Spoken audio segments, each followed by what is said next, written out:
আসসালামু আলাইকুম। আশা করি সব আল্লাহর রহমতে অনেক বেশি ভালো আছেন। আজকে আসলে সকালবেলা তরকারি রান্না করা হয়েছিল সেটা দুপুরে শেষ হয়ে গিয়েছিল। যার কারণে রাত্রিবেলা আসলে নতুন করে রান্নার প্রস্তুতি নেওয়া হয়নি বাসাতে। তবে ভর্তা তৈরি করা হয়েছিল বিভিন্ন রকমের। আসলে ভর্তাটা তেমন একটা খাই না যেহেতু ঝাল প্রকৃতির।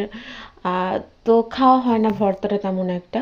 তবে গতকালকে আসলে ভর্তাটা অনেক বেশি মজা হয়েছিল। চিংড়ির ভর্তা বানানো হয়েছিল আর আ কাঁচা মরিচের ভর্তা পাটায় শিলপাটে বাটা মানে হয়েছিল। যার কারণে অনেক বেশি মজা লাগতেছিল যেহেতু শিলপাটায় বাটা হয়েছে। আবার চিংড়ির ভর্তাটা আমার একটু ভালো লাগে কিন্তু ঝাল যেহেতু তার কারণে আসলে খাই না। তবে ওইদিন আসলে খাওয়া হয়েছিল যার কারণে আবারও ভাত নিয়ে মাখিয়ে সুন্দর করে খাচ্ছিলাম।